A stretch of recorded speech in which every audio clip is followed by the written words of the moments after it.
Boa noite, eu sou o Pedro. Boa noite, Pedro.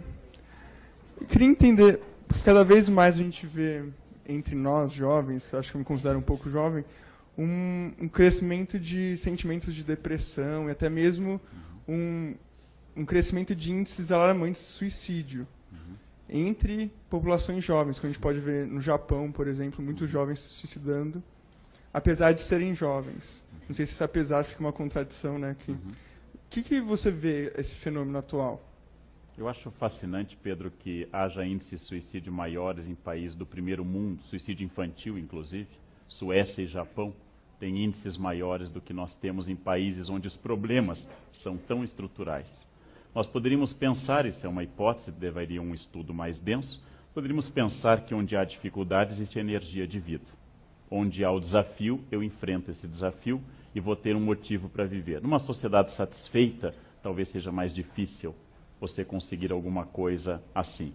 Quando você diz, por exemplo, explorando a sua pergunta interessante, por que um jovem se mata apesar de ser jovem, você está dizendo exatamente que ele tem uma coisa muito boa na mão. E para que ele vai se matar? É a mesma pergunta que eu poderia fazer para qualquer pessoa que se suicida. Por que uma pessoa experiente, que sabe que na vida as coisas passam, por que uma pessoa que tem experiência de vida também quer se matar, apesar de ser sábia, apesar de ser madura e apesar de ser equilibrada?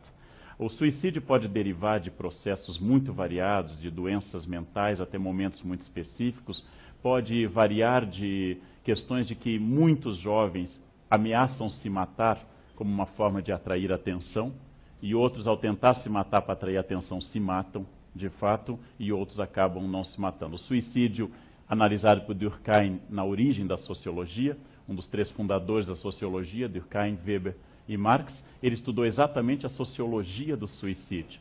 A pergunta mais fundamental que a filosofia deveria dar para todos nós, porque o suicida está dizendo a vida não vale a pena. E a reflexão filosófica deveria dizer por que a vida vale a pena. Os jovens se matam, sim, os rapazes mais do que as moças.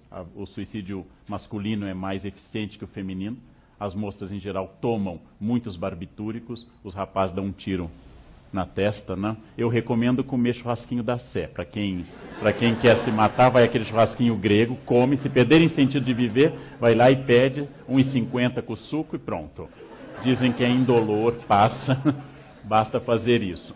É quase imponderável, mas para lhe dar uma pista desse campo do suicídio, a Igreja Católica, que não rezava missa pelos suicidas até o Concílio Vaticano II, reza hoje, acreditando que quem se suicida pode não estar em pleno uso das suas faculdades, logo não pecou, porque para pecar é preciso plena consciência, e hoje se reza pelo suicida. Nas outras religiões, como o judaísmo, o suicida é enterrado de costas para Jerusalém, é enterrado afastado. Então o suicídio é um mistério em cada sociedade, ele é maior ou menor em alguns momentos, foi maior no romantismo do que é no realismo, ele é maior em determinadas culturas do que em outras e é muito variado. Mas o que eu queria dizer é que de muitas formas a vida pode perder sentido. Ela pode perder sentido na juventude, na vida adulta ou na velhice. Pela minha experiência, algumas pessoas com mais de 90 anos, com doenças muito graves, apegam-se à vida de forma extraordinária e lutam para viver de forma extraordinária. Eu acredito que o jovem é mais blasé como defesa, ele é mais melancólico como defesa. Ele não tem muita sociabilidade, ele não tem muito dinheiro, ele não sabe muito das coisas, então tudo é um saco.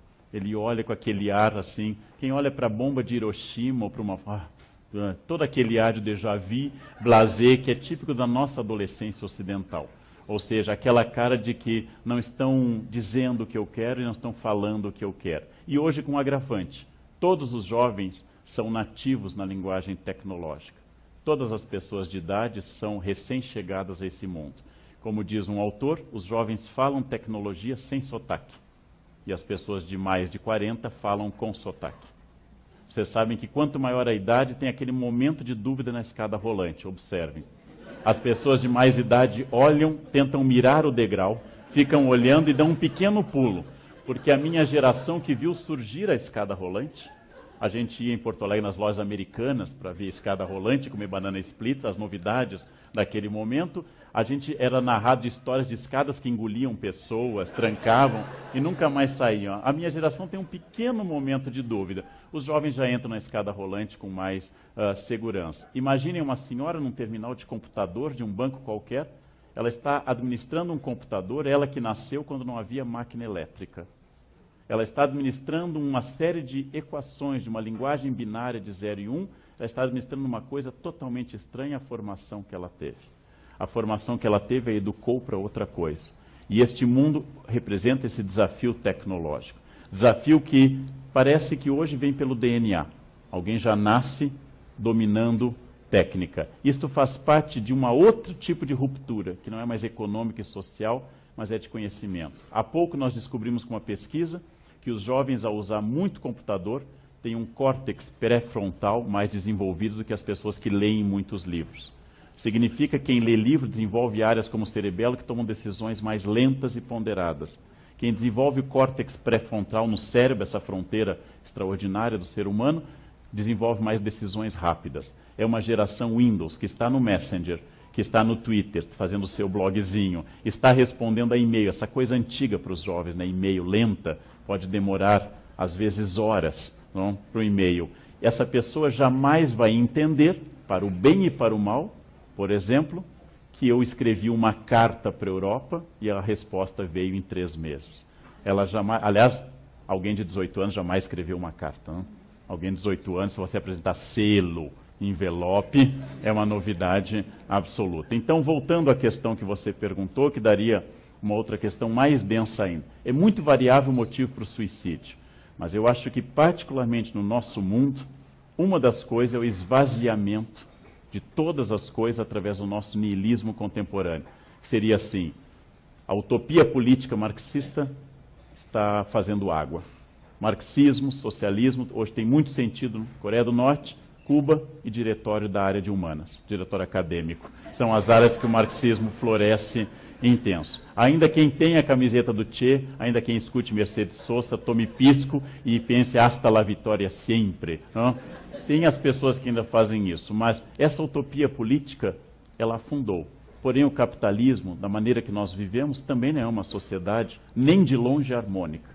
Ela contém injustiças brutais, contém realidades brutais. Seria a seguinte expressão tipicamente pós-moderna. Marx morreu, Nietzsche também morreu, Jesus morreu, todos morreram, Freud morreu e eu também não estou me sentindo muito bem. Ou seja, é uma questão que não há mais nenhum valor. Nós já testamos tudo. Da sociedade socialista à sociedade capitalista, parece que tudo é mais ou menos problemático. Então nós não acreditamos nessas utopias. E por isso, talvez, esse esvaziamento, que a utopia tem o sentido de dirigir a ação humana, esse esvaziamento se torna ainda mais difícil. Na frase um pouco, talvez, excessivamente irônica do meu amigo Pondé, ele escreve no jornal, já pela Folha, acho que ainda essa semana ele retoma o assunto, que o Viagra fez mais pela felicidade humana em 20 anos que o marxismo em 200. Ou seja, ele tenta deslocar para questões muito pequenas, aquelas que a gente chamava de pequeno-burguesas antigamente, e pensando no fracasso dessas utopias. E segundo o professor Pondé, e eu cito, por ele ser também o curador e ter ideias que deram origem a este ciclo, toda a nossa sociedade parte de uma premissa impossível, que vai haver um ser humano plenamente feliz, sem nenhuma contradição. Isso é uma premissa impossível de realizar. Nunca seremos plenamente felizes, nem plenamente realizados. Nunca. E conviver com essa incompletude pode ser tão doloroso que alguns se matam. Bom, quem se mata pode ser corajoso, viver pode ser corajoso. Tem gente que se mata que a gente deveria apoiar. Realmente, a vida está realmente ruim. Como diz Fernando Pessoa, se te queres matar, por que não te matas? Tens medo do desconhecido, mas ninguém conhece nada. Que a coisa que mais desestabiliza um suicida é não dar bola ao seu drama pessoal. Mas também há motivos de esquizofrenia, doenças graves mentais que escapam ao controle da pessoa. Não? Nós ainda temos preconceito com doenças mentais, como se a pessoa escolhesse ser esquizofrênica, por exemplo.